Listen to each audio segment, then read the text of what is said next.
萧家，萧炎。 Halo semua, kembali lagi bersama Mimin. Apa kabar kalian hari ini? Mudah-mudahan Mimin doakan sehat selalu, panjang umur, murah rezeki. Amin. Kali ini Mimin akan kembali mendongeng alur cerita film animasi Donghua yang berjudul Battle Through the Heaven. Dan mohon maaf sebelumnya apabila tidak sesuai dengan videonya ya. Karena alur yang akan Mimin bahas ini berdasarkan novel yang dianimasi Donghuanya pun belum dirilis. Mimin ingatkan konten ini full spoiler, yang tidak suka boleh di skip ya. Yang suka semoga terhibur. Tanpa basa-basi, kita mulai.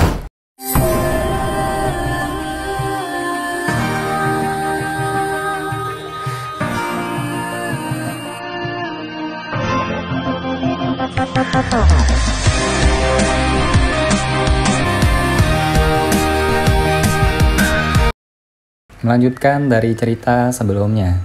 Tatapan Xiaoyan perlahan menyapu tubuh gadis kecil itu. Kenangan dari beberapa tahun yang lalu muncul dari dalam pikirannya. Wajahnya menjadi sedikit lebih lembut saat dia dengan lembut berkata sambil tersenyum. "Aku ingat kamu dipanggil Xiao King, bukan? Adik sepupu Xiao Mei, kamu benar-benar telah tumbuh besar sejak terakhir kali aku melihatmu 2 tahun yang lalu." Ketika dia mendengar Xiaoyan dengan mudah memanggil namanya, gadis kecil itu jelas terkejut.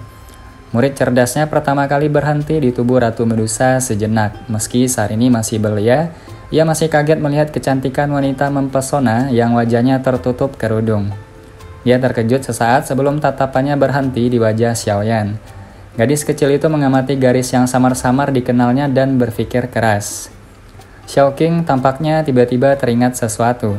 Wajah kecilnya menghadap Xiaoyan memerah dalam sekejap. Mata cerdas itu berdenyut dengan kejutan dan kegembiraan yang menyenangkan. Sesaat kemudian, gadis kecil yang tidak bisa mengendalikan kegembiraannya tiba-tiba memeluk Xiaoyan. "Xiaoyan Bioge, ini benar-benar kamu? Kamu akhirnya kembali." Bioge itu untuk pemanggilan sepupu laki-laki yang lebih tua. Xiaoyan maju selangkah dan menangkap gadis kecil yang memeluknya. Dia tersenyum dan mengusap rambut Xiao King saat dia berkata dengan suara lembut. "Gadis kecil, setelah tidak melihatmu selama 2 tahun, kamu tampaknya dengan cepat mengejar kakak perempuanmu. Kamu pasti akan menjadi sangat cantik di masa depan." "Bioge, akhirnya kamu kembali," ujar Xiao King. "Sesuatu yang besar telah terjadi di klan. Orang-orang jahat itu memanfaatkan kita. Mereka datang ke klan Xiao setiap hari. Aku mendengar dari buku bahwa mereka ingin merebut pasar kita. Baru-baru ini kami bahkan tidak berani meninggalkan rumah." Xiao King mengangkat wajah kecilnya yang menangis. Berantakan dari dada Xiaoyan. Mata merahnya saat dia menangis mengungkapkan sesuatu yang akan membuat Xiaoyan menjadi sangat marah. Xiaoyan mengangguk sedikit, dia tersenyum sambil menepuk punggung Xiao King dan dengan lembut berkata, "Baiklah, gadis kecil, kamu tidak perlu takut. Serahkan semua masalah ini ke Bioge, bawa aku untuk melihatnya." Ya, Xiao King buru-buru menganggukkan kepala kecilnya karena Xiaoyan telah membantu klan Xiao menjadi faksi terbesar di kota Wutan dalam satu gerakan saat itu. Reputasi Xiaoyan sangat hebat di antara generasi Xiao King. Selain itu, dalam 2 tahun ini, klan Xiao juga secara bertahap berkembang karena obat penyembuhan yang ditinggalkan oleh Xiaoyan. Oleh karena itu, Bioge Xiaoyan ini yang telah meninggalkan rumah untuk berlatih, digambarkan memiliki kekuatan spiritual seperti dewa di dalam hati orang-orang kecil ini. Xiaoyan berdiri tegak dan memperhatikan Xiao King terpental di jalan kecil saat dia maju karena suasana hatinya yang sangat gembira. Namun wajahnya perlahan menjadi gelap. Telapak tangannya menepuk penguasa Swan berat di punggungnya. Niat membunuh yang gelap dan dingin tiba-tiba muncul dalam dirinya, menyebabkan Ratu Medusa mengernyitkan alisnya karena terkejut. Mengikuti di belakang Xiao King, langkah kaki Xiaoyan menginjak jalan kecil lingkungan akrab yang dia tempuh selama 2 tahun, menyebabkan ingatan masa kecilnya perlahan merembes keluar dari pikirannya. Xiaoyan mengikuti Xiao King dan melewati beberapa jalan kecil. Aula besar yang agak luas secara bertahap muncul di tepi penglihatannya. Orang-orang jahat itu ada di dalam. Penatua pertama dan yang lainnya juga ada di dalam. Namun semuanya terluka. Kalau tidak, orang-orang itu tidak akan berani bertindak begitu lancang. Xiao King melambaikan tangan kecilnya ke arah aula besar dan berkata dengan marah, "Terluka? Sesuatu memang telah terjadi pada klan." Xiaoyan mengatupkan mulutnya rapat-rapat, menginjak tangga batu dan akhirnya berhenti di luar pintu utama yang tertutup rapat. Saat dia mendengar suara di dalam, senyum dingin perlahan terangkat dari sudut mulutnya. Aula yang besar dan luas itu agak gelap, dan suasananya agak suram. Setidaknya ada 100 orang yang memadati aula besar ini. Orang-orang ini dibagi menjadi dua kelompok yang saling berhadapan. Mereka saling menatap mengancam, tampak seolah-olah kerusuhan akan pecah. Ada beberapa orang yang duduk di depan dua kelompok. Di depan kelompok Xiaoyan, 3 tetua klan Xiao duduk. Namun wajah ketiganya saat ini sangat pucat. Dari penampilan luar mereka, di mana mereka tidak bisa menyembunyikan beberapa doki yang meluap dari tubuh mereka, jelas bahwa mereka telah menderita beberapa luka dalam yang serius. Di seberang orang-orang klan Xiao, ada sekelompok pria besar dengan penampilan yang sangat garang. Ada 3 orang di kursi Grandmaster, tempat para pemimpin kelompok duduk. Salah satunya jelas adalah kepala klan dari klan Jiali, yang pernah dibuat babak belur oleh Xiaoyan. Itu adalah Jia Lihua. Xiaoyan juga mengenal orang lain, dia adalah Aoba Padun. Kepala klan dari salah satu dari 3 klan besar yang pernah berdiri, berdampingan dengan klan Xiao di kota Wutan. Saat itu klan Aoba. Orang ketiga adalah seseorang yang tidak dikenal, menggunakan jubah panjang seorang alkemis. Ekspresinya dingin dan tegas di usianya yang sekitar 50 tahunan. Selain itu, hal paling menarik adalah lencana kuali yang digambar di dada jubah panjang orang ini. Ada 3 riak berwarna perak di lencana yang bergerak lembut seolah-olah itu adalah makhluk hidup. Seorang alkemis tingkat 3. Di kota Wutan yang bahkan tidak pernah memiliki asosiasi alkemis, alkemis tingkat 3 adalah seseorang yang dapat menyebabkan faksi manapun merasakan penghormatan yang sangat besar. Alkemis tingkat 3 yang tidak dikenal ini juga saat ini adalah orang yang paling ditakuti oleh 3 tetua klan Xiao. Kedua pemimpin klan ini, klan Xiao kami mungkin telah menemui beberapa masalah baru-baru ini. Tetapi apakah kalian berdua benar-benar berpikir klan Xiao kami adalah lumpur yang dapat diinjak? Pasar di dalam kota Wutan adalah sesuatu yang telah dibangun dengan susah payah oleh klan Xiao. Kamu ingin membelinya dengan harga semurah itu? Apakah kamu sedang bermimpi? Wajah tetua kedua gelap dan sedalam air, tatapannya menyapu sekelompok orang di seberangnya yang seperti harimau dan serigala saat dia berbicara dengan dingin. Tetua kedua pasti bercanda. Selama 2 tahun ini, klan Xiao pada dasarnya mendapatkan semua uang di kota Wutan. Jika ini terus berlanjut, kemungkinan kita tidak akan memiliki alternatif selain meninggalkan tempat ini. Tempat ini adalah tempat asal kita. Jika kita pergi, itu bukan hal yang mudah untuk menetap di tempat lain. Kita juga tidak punya pilihan untuk bertahan hidup. Aku harap 3 tetua dapat menanggungnya bersama. Selama kamu setuju, dengan persyaratan yang kami ajukan, klan kami tidak akan mempersulit klan Xiao di masa depan, karena hubungan masa lalu kita. Bukankah sangat baik bagi kita semua untuk menghasilkan uang bersama-sama? Aoba Padun tersenyum seperti yang dia katakan. 10.000 koin emas untuk 1 pasar, apakah kamu merampok? Tetua ketiga yang karakternya selalu agresif menatap Aoba Padun dengan mata yang merah. Dia tanpa sadar memanting meja sambil menunjuk Aoba Padun dan memarahinya. Kakek ketiga, penatua pertama menarik penatua ketiga yang hendak berdiri dan dengan lembut menangis. Jangan mengacaukan prioritasmu. Penatua ketiga duduk dengan keras, cangkir teh yang dipegangnya diremukkan hingga meledak. Kemarahan tetua ketiga sama besarnya seperti biasa, marah akan menyakiti tubuhnya. Jia Lihua yang diam-diam tiba-tiba tertawa terbahak-bahak saat berkata, "Sayangnya kalian semua tidak punya pilihan dalam masalah hari ini. Jika kamu menjual, tempat itu akan dijual. Jika kamu tidak menjual, tempat itu juga akan dijual." Jia Lihua, kita seharusnya tidak berbelas kasih saat itu. Membiarkanmu seekor anjing hidup, tetua pertama berkata dengan muram. Maaf, tidak ada obat untuk penyesalan yang dijual di dunia ini. Jia Lihua tersenyum. Kekejaman gelap di wajahnya menyebabkan orang merasakan dingin di hati. Hari ini aku, Jia Lihua, akan mengembalikan semua luka yang diderita klan Jiali 2 tahun yang lalu. Jika kalian semua benar-benar ingin menggunakan kekuatan, klan Xiao juga akan bertarung sampai kami berdua menderita kerugian besar.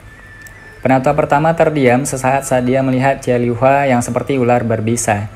Dia kemudian berbicara dengan suara yang tebal. Saat ini dia hanya bisa berharap pihak lain enggan bertindak paksa dan memilih untuk menunda waktu.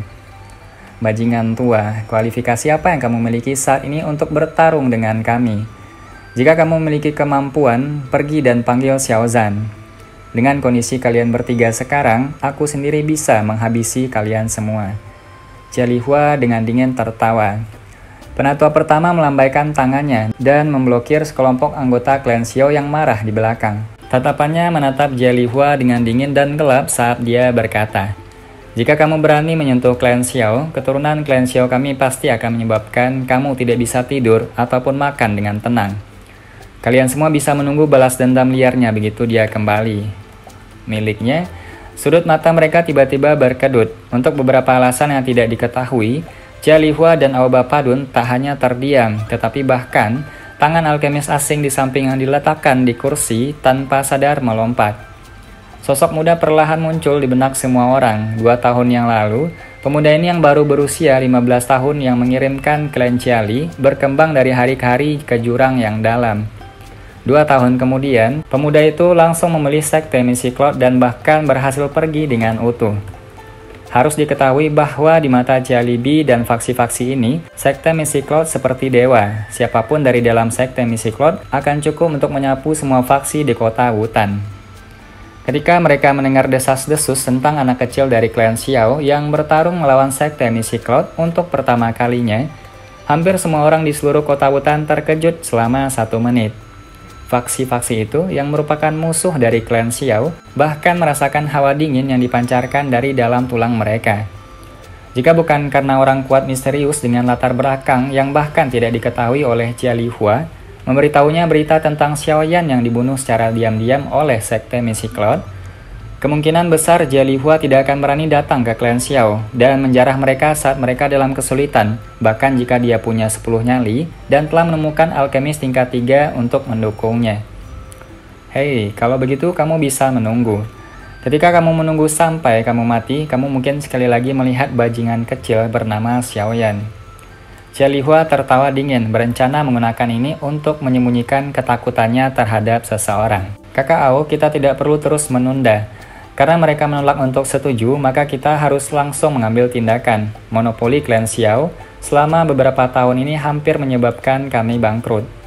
Kita tidak bisa lagi bersikap sopan. Jia Lihua menoleh dan berbicara dengan suara serius kepada Aoba Padun. Karena kalian 3 tetua tidak menunjukkan pemahaman tentang situasi yang kalian hadapi, jangan salahkan aku karena tidak menunjukkan perasaan apapun. Aoba Padun menghela nafas menyesal. Dia melambaikan tangannya dan 10 pria di belakangnya segera menarik senjata dari pinggang mereka dengan suara dentang. Mereka menatap anggota klan Xiao di sisi yang berlawanan dengan wajah penuh niat membunuh. Karena kamu ingin menghabisi kami semua, maka klan Xiao kami akan menyebabkan kalian semua menderita. Bahkan jika kami harus bertarung sampai hanya ada 1 orang yang tersisa. Penatua pertama yang telah menekan dirinya sendiri tiba-tiba menghancurkan tangannya dengan keras di atas meja saat dia akhirnya meletus. Tiba-tiba berdiri dan berteriak dengan marah. Penatua pertama klan Xiao tidak memiliki pengecut yang akan melarikan diri.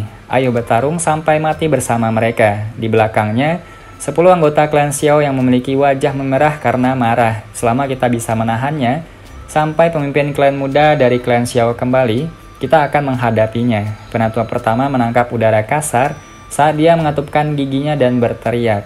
Pemimpin klan muda, bentuk sapaan ini mewakili persetujuan para tetua di klan terhadap penerus klan Xiao di masa depan. Berita yang tersebar dari sekte Misi Cloud menyebabkan setiap anggota klan Xiao merasa bangga dengan anggota klan yang bernama Xiaoyan ini. Ini termasuk 3 tetua yang memandang rendah dirinya saat itu. Maaf, tetapi kamu mungkin tidak memiliki kesempatan saat itu. Saat itu Xiaoyan membunuh muridku. Hari ini aku akan membiarkan klan Xiao mati bersamamu. Alkemis yang diam itu tiba-tiba berdiri dan berkata dengan suara yang serak. Sang alkemis perlahan mengangkat kepalanya saat tatapannya perlahan menyapu semua orang dari klan Xiao. Dia berkata dengan lemah, "Aku lupa memberitahumu bahwa muridku adalah Liu Xi, yang telah membantu klan Ciali membuat obat penyembuhan saat itu." Saat kata-kata sang alkemis perlahan jatuh, kekuatan kuat yang setidaknya merupakan bintang 6 Dadoushi tiba-tiba meletus dari dalam tubuhnya. Di bawah tekanan kekuatan ini, tetua pertama dan yang lainnya sudah terluka parah, buru-buru mundur beberapa langkah. Ekspresi mereka sedikit pucat. "Bunuh mereka, jangan biarkan siapapun hidup." Jia Lihua dengan dingin tersenyum saat dia berkata dengan suara yang gelap dan tebal sambil memperhatikan mata merah para anggota klan Xiao. Sama seperti semua anggota klan Xiao memutuskan untuk melakukan pertarungan putus asa dengan hidup mereka. Suara jelas dari pintu yang didorong terbuka tiba-tiba mengganggu pembantaian yang akan meletus. Pintu perlahan didorong terbuka dan sinar matahari menusuk mata mengikuti celah pintu saat merayap masuk sampai akhirnya mencapai sisi lain di aula. Semua orang di aula besar menoleh ke arah pintu utama. Sosok pemuda kurus perlahan berjalan masuk dari sana. Aku minta maaf karena terlambat kembali. Suara permintaan maaf samar pemuda itu muncul. Mendengar suara yang samar-samar akrab ini, tetua pertama awalnya terkejut, segera tubuhnya yang tegang benar-benar sangat rileks. Air mata kegembiraan bergerak di sepanjang wajahnya dan bergulir ke bawah. Mengikuti jalan yang diterangi matahari terbentang dari celah pintu, sosok kurus seorang pemuda perlahan masuk. Dia melewati pria-pria besar yang tangannya membawa senjata, seolah-olah mereka tidak ada. Akhirnya dia perlahan melewati sisi Ciabili dan Auba Padun yang wajahnya sangat kusam. Suasana begitu sunyi, bahkan burung gagak dan burung pipit pun tidak berani membuat keributan. Hanya suara nafas yang sedikit tergesa-gesa yang bisa terdengar. Di bawah tatapan semua orang, pemuda itu perlahan datang ke depan semua dari klan Xiao. Dia menundukkan kepalanya, menatap lelaki tua itu yang sangat bersemangat sehingga dia menangis dan membungkuk. Xiaoyan, di bawah dukungan dari anggota klan di belakangnya, tetua pertama dengan penuh semangat menatap wajah muda dan tampan di depannya. Dibandingkan 2 tahun yang lalu, suaranya bergetar tanpa sadar ketika dia berkata, "Apakah itu benar-benar kamu?" Xiaoyan mengangkat kepalanya dan menatap wajah tua yang selalu ingin dia injak dengan keras di masa lalu. Dia tersenyum dan mengangguk, rasakan ratapan di dalam hatinya setelah 2 tahun pelatihan. Dia memang menjadi jauh lebih dewasa. Dendam yang dia tahan saat itu juga memudar seiring berjalannya waktu. Tidak peduli bagaimana orang ini mengatakannya, klan ini memiliki hubungan darah yang sangat sulit dihapus darinya. Penatua pertama itu benar-benar Tuan Muda Xiaoyan. Tuan Muda Xiaoyan telah kembali. Klan Xiao kita selamat. Wajah anggota klan Xiao yang mendukung tetua pertama mengungkapkan kegembiraan. Mereka begitu bersemangat sehingga mulut mereka tidak bisa lagi mengucapkan kata-kata. Suasana gembira menggantikan keputusasaan sebelumnya. Beberapa dari mereka yang memiliki kekuatan mental yang lebih lemah tidak dapat menahan diri untuk tidak mengeluarkan teriakan gembira. Penatua kedua dan ketiga saling melirik. Hati mereka diam-diam menghela nafas lega. Tatapan mereka menatap wajah acuh tak acuh, tersenyum, muda, dan tampan menganggukkan kepalanya dengan cara yang bersyukur. Setelah 2 tahun pelatihan, generasi muda dari klan yang tidak bisa menahan diri ini akhirnya menemukan cara untuk melemahkan kekuatannya. Dibandingkan dengan sorakan semua orang di klan Xiao, kelompok Ciabili di sisi yang berlawanan yang awalnya memiliki sikap sombong membuat api mereka langsung padam. Semua orang saling memandang, tangan mereka yang memegang senjata dengan erat tidak bisa menahan gemetar. Selama beberapa hari ini, hampir semua orang di kota Wutan telah setidaknya mendengar versi berbeda dari insiden mengejutkan Xiaoyan yang bertengkar hebat dengan sekte Misi Cloud. Hati semua orang dipenuhi dengan rasa hormat untuk orang seperti sosok yang legendaris ini. Sekarang setelah orang legendaris itu muncul di depan mereka, tidak heran mengapa orang-orang yang dipenuhi dengan niat membunuh ini akan merasakan teror. Sialan, bukankah kamu mengatakan bahwa Xiaoyan telah diam-diam dibunuh oleh sekte Misi Cloud? Kenapa dia masih hidup sekarang? Mata Auba Padun menatap punggung kurus yang menghadapnya. Ketakutan yang sulit disembunyikan melintas. Wajahnya hijau saat dia membalikan tubuhnya dan meraih kerah Ciabili dan mengeluarkan raungan lembut dan marah. Ada sedikit getaran dalam suaranya. Bagaimana aku tahu? Orang itu dengan jelas memberitahuku bahwa Xiaoyan telah terbunuh. Dengan kekuatannya tidak perlu membohongiku, pemimpin klan dari klan kecil ini kan? Jangan bilang bahwa orang di depan adalah Xiaoyan yang telah keluar dari kubur. Auba Padun mengatupkan giginya dan berkata dengan marah. Sebagian besar alasannya adalah karena Ciabili telah mengatakan bahwa Xiaoyan diam-diam dibunuh oleh orang-orang kuat dari sekte Misi Cloud. Inilah yang menyebabkan dia menganggukkan kepalanya dan melawan klan Xiao. Harus diketahui betapa terkejutnya hatinya ketika dia pertama kali mendengar bahwa anak kecil dari klan Xiao benar-benar berhasil pergi dalam keadaan utuh setelah bertengkar hebat dengan makhluk besar yang dikenal sebagai sekte Misi Cloud. Karena inilah dia mengangguk dan setuju dengan setengah percaya setelah Ciabili bersumpah di bawah kutukan yang paling kejam. Ekspresi Ciabili pun pucat. Saat ini dia sekarang dalam keadaan di mana seluruh tubuhnya sedingin es. Alkemis tingkat 3 tiba-tiba terdiam saat matanya menatap tajam ke arah Xiaoyan. Wajahnya berubah-ubah, kekuatan kuat yang telah meletus sebelumnya juga menjadi jauh lebih lamban. Tiga tetua, apakah kamu baik-baik saja? Punggung Xiaoyan menghadap orang-orang yang ekspresinya berbeda satu sama lain saat dia menatap. Tiga tetua berwajah pucat dan bertanya dengan lembut, "Aku baik-baik saja." Penatua pertama berjuang untuk berdiri. Dia menggelengkan kepalanya dan segera membungkuk perlahan ke arah Xiaoyan dengan sungguh-sungguh. Namun ketika dia membungkuk setengah jalan, sebuah tangan menopangnya kembali. Ketika dia mengangkat kepalanya, dia melihat wajah muda yang berisi senyum lembut. Segera mata tuanya tanpa sadar menangis kembali. Penatua pertama, kamu adalah seorang senior. Kamu tidak dapat memperlakukan Xiaoyan dengan cara seperti ini. Kalau tidak, jika ayah melihat ini aku khawatir dia akan menyalahkanku. Xiaoyan tersenyum sambil berkata, beberapa dari kami, orang tua, terlalu berlebihan di masa lalu. Di masa depan, aku menggunakan statusku sebagai tetua pertama, menjaminmu bahwa hal-hal di masa lalu tidak akan pernah terulang lagi. Tetua pertama menggosok sudut matanya agak lembab dan menghela nafas kepada Xiaoyan. Aku yang masih muda saat itu juga tidak terlalu disukai, apalagi urusannya sudah selesai. Aku adalah orang yang cukup pelupa. Xiaoyan tersenyum dan mengangkat bahu. Saat dia sekali lagi melangkah ke klan ini, dia tahu bahwa apapun yang terjadi, darahnya sendiri adalah milik klan ini. Paling tidak, sebelum dia menjadi orang yang tidak berguna, klan ini telah memberinya masa kecil yang sangat sempurna. Tatapan Xiaoyan menyapu wajah akrab anggota klan di belakang tiga tetua. Dia tersenyum dan berkata, tapi sekarang aku pikir kita harus menyelesaikan masalah di sini dulu sebelum kita mengenang masa-masa indah. Anakku, hati-hati, Jia Bili dan Aobapadun sudah menjadi bintang 5 Dadoushi sementara orang tua itu adalah guru Liu Ling saat ini. Dia adalah alkemis tingkat 3 dan memiliki kekuatan bintang 6 Dadoushi. Penatua pertama mengangguk dan memperingatkan dengan lembut. Xiaoyan tersenyum sedikit dan perlahan berbalik. Senyum di wajahnya berangsur-angsur menjadi gelap dan dingin saat dia berbalik ke arah Jia Bili dan yang lainnya. Film pun berakhir. Terima kasih sudah menonton sampai akhir. Mohon maaf kalau ada salah-salah kata. Sampai jumpa di video selanjutnya.